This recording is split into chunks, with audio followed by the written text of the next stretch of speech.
안녕하세요. 육도인의 굿잡 육도인입니다. 오늘은 면접의 정석 실전편 5번째입니다. 사례 분석 시간인데요. 오늘 그 질문은 다른 사람, 상사, 동료, 친구 등과 대립이나 갈등이 있었을 때 어떻게 대응했는지 알려주십시오라는 게 질문이죠, 박사님. 우선 나쁜 예부터 하나 듣고 얘기할까요? 그렇게 하겠습니다. 나쁜 답변의 예를 들어보겠습니다. 저는 다른 사람과 부딪히거나 갈등 관계에 있는 것 자체를 좋아하지 않습니다. 누구와도 잘 지낼 수 있습니다. 혹시 다른 사람이 짜증을 내면 저는 무시하고 제 일에 집중하려 합니다. 직장에서는 공식적인 회의가 아니면 다른 동료들과 개인적으로 얘기하는데 가능한 가담하지 않습니다. 회사에서 일을 하다 보면 다른 동료나 기타 이해 관계자들로 인해 화가 나거나 짜증이 날 때도 가끔 있었습니다. 이럴 때 저는 휴식을 취하거나 산책을 하며 마음을 진정시킵니다. 지금까지 여러 사람과 같이 일하며 부딪힐 뻔한 적이 몇 번 있었지만 그런 것은 쓸데없는 일이라 생각합니다. 부딪혀도 짜증만 날 뿐 자기 일에 집중하는 편이 현명하다고 생각합니다. 박사님, 나쁜 답변의 예를 들어봤는데 이 답변은 왜 나쁘다고 보세요? 무엇이 잘못했다고? 일단 첫 번째는 다른 사람과 대립 관계에 서는 것을 좋아하지 않는다 라는 본인의 성격을 알리고 싶은 것인데 너무 막연하고 추상적입니다. 본인이 다른 사람과 좋은 관계를 유지할 수 있는 사람이라고 본인은 얘기를 하고 있지만 답변 중에 대립이 있을 뻔한 적이 있었다라고 또 얘기를 하고 있거든요. 모순이네요. 모순이죠. 일관성이 없는 것입니다. 두 번째 문제점은 갈등 상황에 직면하게 되었을 때 그러한 갈등 관계를 해결하기 위해서 적극적으로 행동을 하지 않는다. 소극적으로 대응하는 그런 지원자다라는 점이 또 단점이 되겠습니다. 갈등 관계를 만들지 않는 것만이 중요한 것이 아니라 갈등 관계라는 건 조직 생활에서 있을 수밖에 없는 것이죠. 그럴 때 어떻게 해냈느냐, 어떻게 갈등을 극복했는가를 보고 싶은 것입니다. 그래서 그런 내용을 얘기를 해야지 본인은 갈등 관계를 만들지 않는다. 이렇게 얘기하는 것은 좋은 답변의 내용이 아니겠습니다. 그럼 그걸 어떻게 보완을 해야지 이게 좋은 답변 쪽으로 갈 수 있을까요? 이 케이스에서는.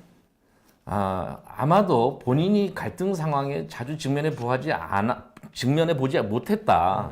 다른 사람과의 갈등 상황이나 대립을 만들어내지 않는 그런 온건하고 착한 사람이다라는 것을 본인이 강조하려고 했던 것 같습니다.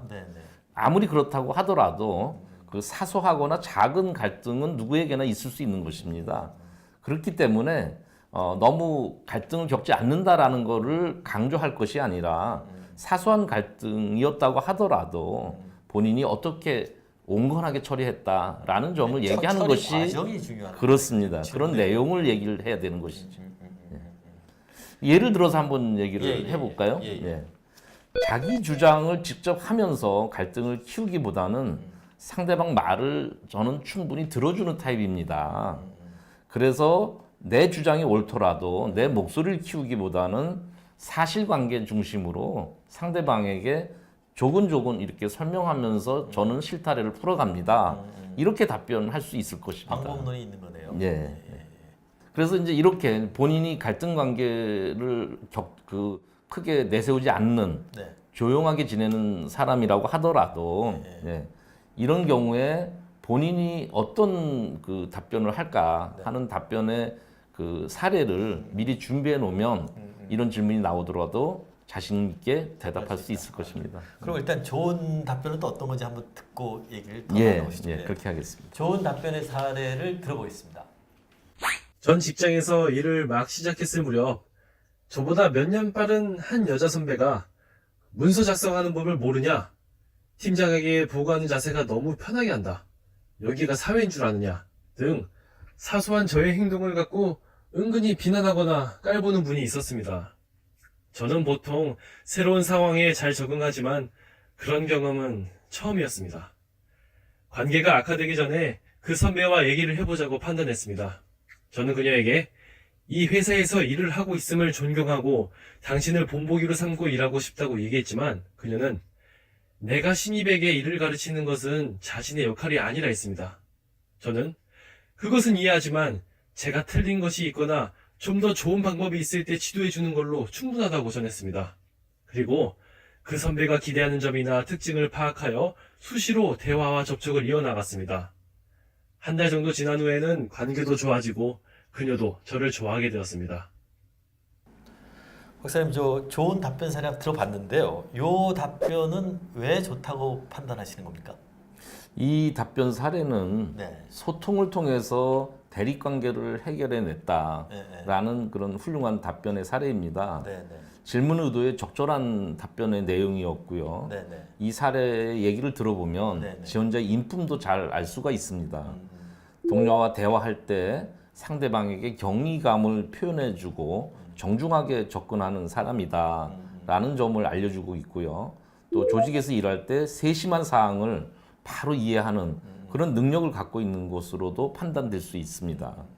또 하나 중요한 점은 학습 능력이 있는 사람이다라는 것까지도 전달해주는 그런 어떤 답변의 내용이고, 또 조직에 있는 여러 선배나 동료들에게 좋은 호감을 주는 그런 어떤 사람이다라는 인식을 심어주는 답변 내용이 되겠습니다. 뭐 박사님 말씀하신 평가를 보면 굉장히 엑셀런트한 건데. 그렇습니다. 근데 네. 이제 그 실제 그 사람이 어떻게 했는지 우리가 잘 못 본 거 아닙니까? 네. 그래서 그 답변이 뭐 소통을 통해서 선배와 갈등을 해결했다라고 잘 하는데 네. 너무 모범적이에요. 네. 그 오히려 역효과를 낼 수도 있지 않을까요?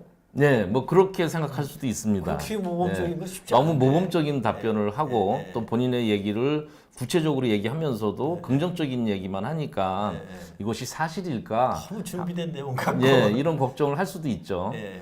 그런데 그 본인이 얘기한 내용이 네. 만약에 과장되거나 일부러 준비해서 만들어서 얘기를 하는 것이라면 네. 그렇게 오해를 살 수도 있습니다.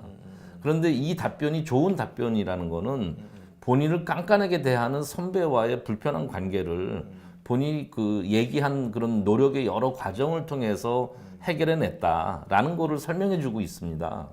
따라서 이게 가식이 아닌 본인의 진짜 행동이라면 그 진솔함이 면접관한테 전달이 될 수 된다. 있겠죠. 네. 네. 아니면 궁금하면 또 추가로 질문 그렇습니다. 확인하고. 네, 네. 그러니까 면접 장소에서 이렇게 거짓말을 하기는 어렵다 이런 그렇습니다. 말씀이시네요. 예. 네.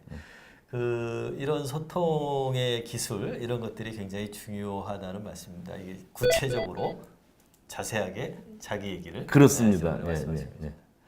자, 이번 시간에는 그 이 대립이나 갈등을 어떻게 풀었는지에 대한 질문에 대한 답변이었고요. 다음 시간에는 주변 사람들과 협력을 이끌어내기 위해 함께 어려움을 극복했던 경험이 있는지 이런 질문을 받았을 때 어떻게 답변하는 게 좋은지에 대해서 알아보겠습니다. 박사님 고맙습니다. 네, 감사합니다.